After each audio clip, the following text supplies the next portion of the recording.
কত ইয়ে হচ্ছে না তো।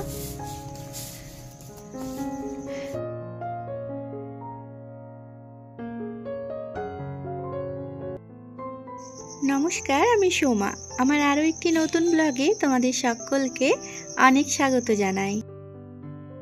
আশা করছি তোমরা সকলেই ভালো আছো। আজ মঙ্গলবার আর এখন সকাল বাজে 9টা। তোমাদেরকে সাথে নিয়ে এখন থেকে আরও একটি নতুন ব্লগ শুরু করলাম। আশা করছি আজকের ব্লগটা তোমাদের ভালো লাগবে। আজ অনেকটা দেরি করে ব্লগটা শুরু করলাম। সকালের বাসি কাজ সেরে স্নান হয়ে গেছে, আর সকালে জলখাবার খেয়ে সোনাদেরকে বই নিয়ে বসিয়েছিলাম। আজ আমার সোনাদের স্কুল ছুটি, তো তাই ঘরেই আছে আর প্রচণ্ড দুষ্টুমি করছিল দুজন মিলে, হুড়োহুড়ি মারামারি। তাই কি করলাম, বকে মেরে বই নিয়ে একটু বসালাম। তো বেশ কিছুক্ষণ ধরেই পড়ালাম। তারপরে হঠাৎ মনে পড়লো যে কালকের মাছ আছে ফ্রিজে। তো এই মাছগুলো কালকে সন্ধ্যে 7টার সময় তোমাদের দাদাভাই এনেছিল, আর আমার কিছুতেই ভালো লাগছিল না সন্ধেবেলায় আঁশ ঘাঁটতে, তাই ফ্রিজে রেখে দিয়েছিলাম। তো এখনও দেখো, সেই স্নান করেই আমাকে মাছগুলো বাছতে হলো। একদম মনেই ছিল না, বললাম না যে সোনাদেরকে পড়তে বসিয়েছিলাম আর হঠাৎ করেই মনে পড়ে গেল মাছগুলো ধোয়ার কথা, তাই পড়াতেই উঠে এলাম। আর এই তো মাছগুলো বেছে ধুয়ে একটা ডাব্বায় ঢুকিয়ে ফ্রিজে রেখে দিলাম। আর আগেকার কিছু ফ্রিজে মাছ ছিল, তো সেগুলোই নুন হলুদ মাখিয়ে নিলাম। ওগুলোই আজকে রান্না করে নেব। আর আজকের মাছগুলো রেখে দিলাম ফ্রিজে। মাছগুলো নুন হলুদ মাখিয়ে ভাজতে দিলাম, আর এদিকে আমি কোটাকুটিটা করে ফেলছি। মাছগুলো ততক্ষণ ভাজা হোক, আর ততক্ষণ আমি সবজিগুলো কুটে ফেলি। আর এই তো আজকে রান্না হবে আমার লাউ ডাল হবে। তো এই ধরনের লম্বা লাউ এদিকে পাওয়া যায়, গোল লাউ আজ পর্যন্ত কোনোদিনও দেখিনি আমি এদিকের বাজারে। এটা তো তাও মোটা সোটা লাগছে, লাউ মনে হচ্ছে, কিন্তু আবার এক একটা এমন সরু সরু, সেগুলোকে দেখে মনে হবে যেন শসা। আর লাউগুলো আমি একটু বড় বড় সাইজের কেটে নিচ্ছি ডুমো, কারণ কুকারে সিটি দেবো তো সেদ্ধ হয়ে যাবে। আর লাউ জিনিসটা এমনিতেই তাড়াতাড়ি সেদ্ধ হয়ে যায়। কিছুক্ষণ আগে এদের কাছ থেকে উঠে গেছি, আর এদের মজা দেখো, একজন তো গায়েব আর একজন বইটই গুটিয়ে নিচ্ছে। আর ওই যে একজন দরজার আড়ালে আমার ভয়ে লুকিয়ে আছে, ছাদে গিয়ে খেলা করছিল বইটই রেখে দিয়ে। তো আমি আসতে আমাকে দেখে ছুটে ভয়ে দরজার পিছনে লুকিয়ে গেল।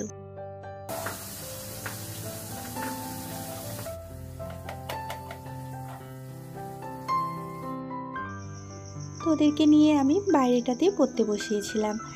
বেশিরভাগ দিনই ছুটি থাকলে ওদের স্কুল, আমি ওদেরকে নিয়ে দুয়ারটাতেই পড়তে বসাই, কারণ ভেতরের ঘরটায় লাইট জ্বালালেই তবেই দেখা যাবে, না হলে পুরো অন্ধকার।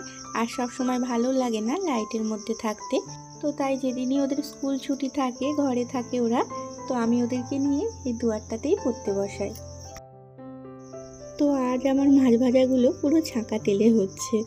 তো আমি এখানে লাউটা কুটছিলাম, তো তোমাদের দাদাভাই এলো সেই সময়, আমাকে বলল কিছু হেল্প লাগবে। তো নিজে যেচে আমাকে হেল্প করতে আসছে, তো সেটা আমি আর হাত ছাড়া কী করে করি। তো তাই বললাম যে কড়াটা বসানোই আছে, একটু তেল দিয়ে মাছগুলো ছেড়ে দাও। তো একটু থেকে 1 কড়া তেল দিয়ে দিয়েছে। তো সেটা দেখে তো আমি ভীষণ রেগে গেলাম, ভীষণ ঝামেলা হয়। ওই বাকি তেল বেঁচে থাকলে সেটাকে আবার একটা পাত্রে ঢালো, তারপরে আবার রান্না বান্না করো। আমি ঠিক মাপের মাপ তেল দিই, তো এমন তেল দিই মাছ ভাজা হলে ওই তেলেই রান্না বান্না হয়ে যায়।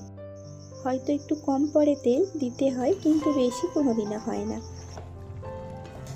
তো যাই বা হোক, যাই করুক না কেন, ওর জন্য কিন্তু রান্নাটা আমার তাড়াতাড়ি হয়ে যাচ্ছে। আমি কোটাকুটি করছিলাম, তো সেই পাকে একটু হেল্প করলো বলে মাছের ঝালটা আমার তাড়াতাড়ি হয়ে গেল। আর অন্যদিকে লাউটার ডালটা কুকারে তো বসালাম, তো একটা সিটি হয়ে গেছে আর আমি বন্ধ করে দিয়েছি। তো ওটাই ফোড়ন দিয়ে নেব। আর কড়াইয়ে আমি যা ভেজে নিচ্ছি সেগুলো হলো রসুন কুচি, আর একটা মতো তেজপাতা দিয়েছি, আর দিয়েছি 1/2 চামচ 5 ফোড়ন, আর শুকনো লঙ্কা আছে এতে, আর পেঁয়াজ ভেজে নিচ্ছি তার মধ্যে। আর জিরে গুঁড়ো, হলুদ গুঁড়ো, লঙ্কা গুঁড়ো, নুন, সেগুলো দিয়ে এই যে ফোড়ন দিয়ে নিলাম। কিছুক্ষণের মধ্যেই তরকারিটা আমার হয়ে যাবে, নামিয়ে নেব। এখন 3:30 বাজছে আর খাওয়া দাওয়া সেরে সোনাকে রেডি করিয়ে দেব, টিউশনে পাঠাবো। কাল তো এমনিতেই ছুটি থাকবে, কাল ওইদিকে বন্ধ থাকবে, আবার কাল সরস্বতী পুজো। আজকে দুজনাই টিউশন যেতে চাইছিল না। আজ তো এমনিতে স্কুল ছুটি ছিল, আবার চারিদিকে যেন একটু পুজো পুজো আমেজ, তো এই কারণে একটু মন চাইছিল না ওদের মানে টিউশন যেতে। তো আমি বুঝিয়ে সুঝিয়ে পাঠাচ্ছি, আবার কালকে ছুটি থাকবে বলে। আমরা এখানে থাকি প্রায় 14 বছর হয়ে গেল। তো 14 বছরে এই প্রথমবার সরস্বতী পুজো করব। তো একটু মনের মধ্যে তো আনন্দ লাগছে, যেভাবেই হোক না কেন, ছোটোখাটোই হোক আর যেভাবেই হোক।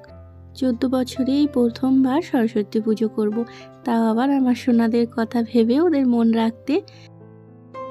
এই পুজোর সময় ওরা খুব মন খারাপ করে বসে থাকতো আর খালি জিজ্ঞাসা করতো যে ওমা দেশের পুজো কেমন হয়, কি করে সবাই, বাচ্চারা কি করে, কি হয়, এইসব নিয়ে আর কি প্রশ্ন থাকতো। এইমাত্র তোমাদেরকে যেটা দেখালাম সেটা হলো ছাদের উপরে মানে একটা ছোট্ট মতো প্যান্ডেলের মতন করেছে, ওপরটা ছাউনি, যাতে রোদ টোদ না লাগে, কারণ পুজো হতে হতে 12টাও বেজে যেতে পারে আর 1টাও বেজে যেতে পারে। তো সেই সময় অনেকটাই রোদ থাকে ছাদে, তো সেই কারণেই ওই ওপরে ছাউনিটা করেছে। আমার সোনা তো বলছিল মা কাপড় দেবে, কাপড় দিয়ে ঘিরবো, কিন্তু কাপড় দিয়ে ঘেরার থেকে মনে হলো যেন এটা করে নেওয়াই ঠিক। প্যান্ডেল তো করে চলে গেল, কিন্তু ঠাকুরের মূর্তি এখনো পর্যন্ত পাইনি। আর সোনাদেরকে টিউশনে পাঠিয়ে নিয়ে আমি একটু রেডি হচ্ছি, বাজারও করে নিয়ে আসবো। তো ওইদিকে যদি কোনো রকম ওই যে ফটো থাকে না ঠাকুরের, ওই ফটো পেলেই নিয়ে আসবো। তো কি আর করা যাবে, এবছর এই ফটোতেই পুজো করি। আগের বছর থেকে মূর্তির ব্যবস্থা করব আগে থেকে। এবছরে তো এই 1 সপ্তাহের মধ্যেই বললো পুজো করব, তো পুজো হচ্ছে। এত তাড়াতাড়ি কোথায় পাবো, এখানে তো এমনিতে পুজো হয় না যে মূর্তি বানিয়ে রাখবে। তো এগুলো আগে থেকে 1 মাস 1.5 মাস আগে থেকে বলে রাখতে হয়, তবে বানিয়ে দেবে।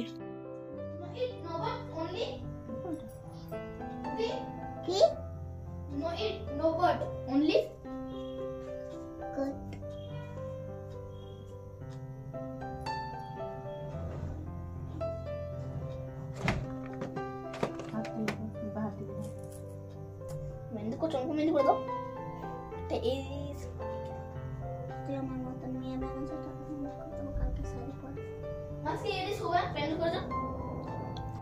আর এই তো বাজার থেকে কিছুক্ষণ আগেই এলাম, এখন 8টা মতো বাজবে। অনেকটা টাইম লেগে গেল বাজারে, এটা ওটা মনে করে করে নিতে, তো অনেক দেরি হয়ে গেল। আর এসে সবে মাত্র বসেছি, আর আমার সোনার কি উৎপাত, ওকে মেহেন্দি করে দিতে হবে। তো তাও এত করে বললাম যে রান্না বান্নাটা করে নিই, তারপরে গুছিয়ে নিই, সবজিগুলো নিয়ে এসেছি, ফলগুলো নিয়ে এসেছি, তো কিছুতেই শুনছে না। এর জন্য আমি একটু রেগেও গেছি ওর উপরে, তো এর জন্য দেখো বকছি, তো চুপ করে আছে, খালি বারবার ঘুচঘুচ করে নড়ছে আর হাতটা মানে ঘেঁটে দিচ্ছে। তো বললে হবে না, আমরাও ছিলাম এই এক সময় সরস্বতী পুজোর আগে থেকে, মানে একদিন আগে থেকে কি আনন্দ হতো মেহেন্দি করা, এটা করা ওটা করা। তো আগে যেগুলো আমরা করে এসেছি সেগুলো এবছর আমার সোনা করছে, আমার ছেলে করছে, আমার মেয়ে করছে, তো সেটা ভেবেই খুব ভালো লাগছে। ওদেরকে দেখে আমাদের কথাও আমাদের ছোটোবেলাকার কথা মনে পড়ে যাচ্ছে। আর এই তো এই ফলগুলো পুজোর জন্য কিনে নিয়ে এলাম।